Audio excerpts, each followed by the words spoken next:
Welcome back to the show. How is it already September? Where did the time go? I feel like this year went by so fast. In fact, I feel like every year time just goes by faster. Is this like a 30-year-old thing because your girl is feeling like I'm in a time warp or something like that? But I'm excited that you're here today because we have a very important conversation. Today, we're talking about how to develop a better relationship with your food. A lot of conversations in my coaching calls with my clients about food anxiety, how they feel about their food, the need to always avoid certain foods. So I really want to uncover all of that today. And I hope by the end of this episode, you're going to feel much more relaxed. You're going to feel much more better about your meals. And you're going to see and learn that you can actually heal your symptoms without needing to be on a strict diet. Before we get into the episode, I do want to share that I'm doing a 15% off my entire dispensary of supplements, which include brands from Microbiome Labs, one of my favorites. I'm actually going to a conference hosted by them in Nashville in the next couple weeks here. Designs for Health and Thorn, brands that I often use in my practice and recommend to my clients who have seen really good results with some of their supplements. Because it's back to school, and during this time of the year, the flus go around, the sickness starts to come, kids are back to school. That's where they usually catch bugs. This is the perfect time to stock up on your supplements for your immune system, not only for your immune system, but for your skin, for your gut, because this is also the time when there's a season change into fall and winter where gut and skin symptoms start to act up. So 15% off the entire dispensary, all of the supplements, even my recommended ones, are listed with some of these brands. You can go to the show notes below and check out the dispensary. I'm really excited because I recently just launched this dispensary a few weeks ago, and a lot of you have been really appreciating the discount, save some money, but also the reliable shipping that comes with ordering directly from these brands. Dispensary is primarily for people living in the US or Canada. Now, some of these brands also ship internationally. For example, Microbiome Labs, they do ship to the UK, for example. So if you have questions about shipping, just let me know, or you can also reach out to them as well. Generally speaking, if you're from the US or from Canada, then you can order directly from the dispensary. Without further ado, let's dive into today's episode. So why I want to talk about this topic and why it really matters is because healing your body from eczema or from chronic symptoms, it goes beyond just what supplements you take and how healthy you eat. We also have to have a good relationship with our food, because if you have a poor relationship with it and you feel a lot of stress around your diet, it actually is going to backfire on you in a sense that, you're trying to heal your body, but because you feel stressed, you're in this fight or flight response around your meals, you're not actually healing because you need to be in a rest and digest state. Your nervous system needs to be calm in order for healing to actually happen. And we need to start by developing a better relationship with food, because unfortunately, a lot of people who struggle with chronic symptoms, the first thing that people tend to resort to is to go on a diet. And so I'm here as a holistic practitioner to allow you to see and give you permission to be able to eat foods that you enjoy, developing a better relationship with your food so you can actually start healing that lasts long term. A lot of these strict diets, they're not long-term solutions, they're short-term solutions, which is why people go on them, which is why you go on them, and you may notice a change in the beginning or for a short term, but it never usually lasts. This is why this episode is very important. Okay, so first and foremost, when it comes to healing your relationship with food, one of the biggest mindset shifts that I recommend is not viewing food as good or bad. There's no labels, and we shouldn't be putting labels on whether food is good or bad. For example, we don't want to see spinach as only good and pizza as only bad, because as soon as you start to label these different foods as good or bad, you create a certain emotion with this food, right? For example, eat spinach. It's a good food, so you eat it because you know that it's good for you. But then if you don't include greens in your diet, not just spinach specifically, you might start to feel bad. You might start to feel like, oh, I didn't eat greens today, so it's not moving me in the right direction when it comes to my health. Oh, I should have eaten more greens or fruits or vegetables. And because I didn't include vegetables and the spinach in my diet, that means that my healing is going to go backwards. That means that my inflammation isn't going to heal. You see how there's a sort of mindset or thoughts that you start to create when you start labeling foods as good or bad. Similarly, when we're labeling foods like pizza bad, right? If you say pizza is bad, every time that you do want to have a pizza, you're thinking this is bad food. So if I eat this, it's going to make me flare.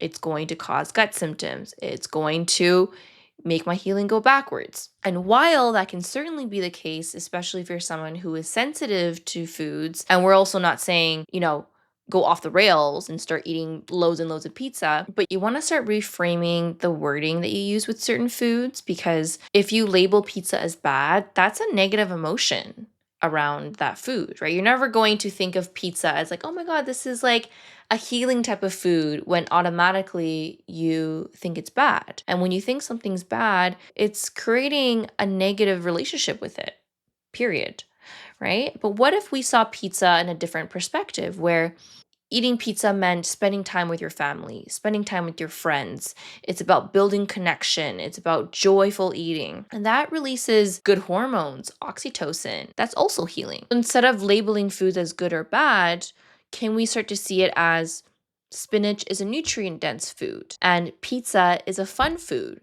It's an everyday or maybe sometimes food. Changing the language is really important in terms of developing a better relationship with your food. Similarly, in previous episodes, I talked about developing a better relationship with your body. And it starts with what you say to it and what you think of it.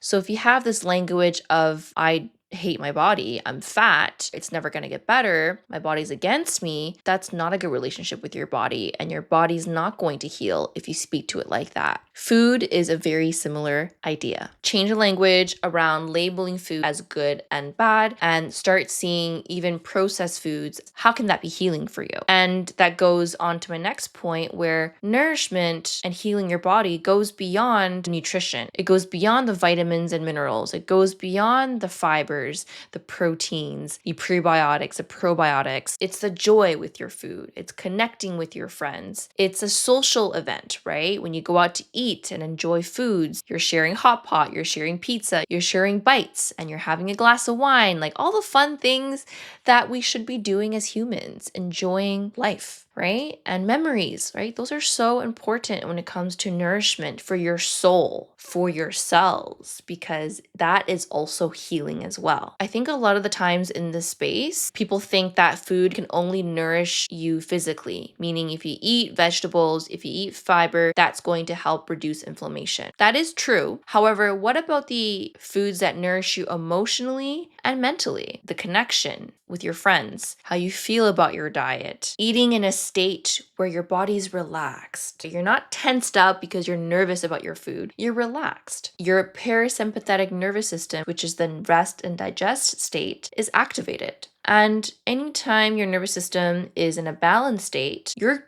going to see more healing. You're going to see better absorption of your meals, better digestion, and it lowers inflammation. So if you could start to see your meals at this state, whether or not it's pizza or spinach, it's going to contribute to the healing of your symptoms. What isn't going to contribute to the healing of your symptoms is if you're stressed about your diet, you're worrying about what pizza is doing to you, you're worrying about what this cake is going to do, you're stressed out about your meals before even having the meal. Then guess what? When you have the meal, when you're stressed out about it and it's also a little bit processed, it creates inflammation. So my tip for you, if you're someone who has really been holding back with enjoying your foods because you have a fear around food, is step out of your comfort zone and see if you can start testing foods that you're a little bit more comfortable with and seeing how you feel, which we'll talk about in terms of how we can start to tune into your body and start eating the foods without having fear. I want you to remember that healing goes beyond just the nutrition facts. It's about eating socially and the human connection when it comes to your meals. When you have this thought that comes up when you're going out to eat with your friends and you're thinking, I shouldn't eat this, or this is bad for me, remember that it's just a thought. It's not a fact. Obviously, if you're doing this all the time and you're eating a lot of processed foods, you're drinking a lot of alcohol, that's a different story. But chances are, if you're listening to my episodes and my podcast, you're someone who is relatively health conscious, probably a little too health conscious, where you're stressed about your diet all the time. I want you to pause and ask, who made up this rule that this food is bad? Is having this thought serving me right now? Or can I just let it go and enjoy my meal with my friends right now? Just try it. try it and let me know, because I think you guys are going to feel so much better just releasing some of that control and giving yourself permission to enjoy. Now, if you're someone who's listening who actually has reactions to foods, that's okay, right? Remember, symptoms is just information. It's your body telling you, okay, there are certain foods that your body doesn't do well with, but that's okay. It's not punishment. It's not I did something wrong. It's not, oh my God, my healing's going backwards. No, it's just information. Maybe you want to keep a journal. Maybe you want to keep a tracker just to write down some of these foods that you've noticed that you've had symptoms after having some. And if there's no symptoms, then all this time it's probably just fear of something that might not even happen. And if that's the case, then there's your evidence that you can enjoy a night out with your girlfriends and your friends and not have any symptoms.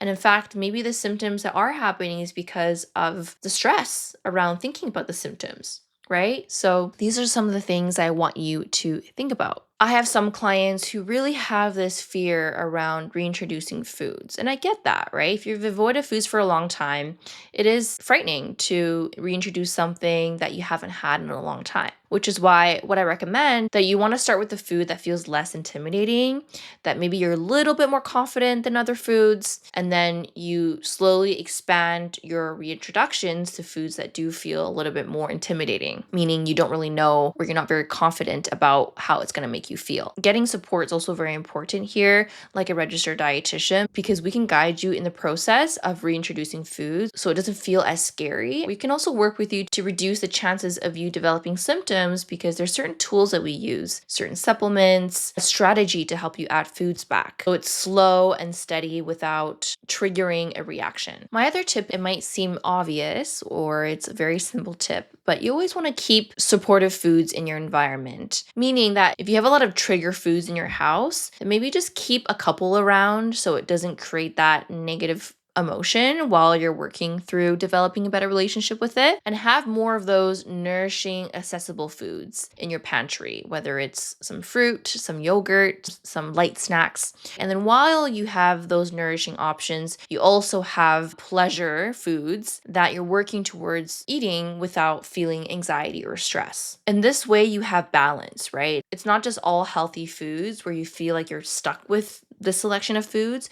You have other options in your house so you can work on developing a relationship with the healthy foods, but also the foods that you are perceiving as bad that we need to change. All right, I promised myself that I would keep these episodes a little shorter. We're trying to do quick and easy tips right now. I hope you found this episode helpful. I hope it gave you a bit of sense of relief with your meals and how to navigate having a better relationship with your food. If you need to pause this episode, re-listen to it, implement it, then I definitely recommend that. And if you have any questions about how to navigate all of this, if you feel like you need a little bit more support, some personalized nutrition, that's what I'm here for as a functional dietitian. I help you with the nutrition component, but some of this other mindset stuff as well around healing chronic symptoms. You can book a free consult in the show notes below. No pressure. It's just for me to understand where you're at, what your goals are, and how we can support you. And don't forget to check out the dispensary for your 15% off. The sale does end on Sunday, September 21st. So make sure you stock up. Have a good rest of your day. Enjoy the first week back to school, and we will see you in the next episode.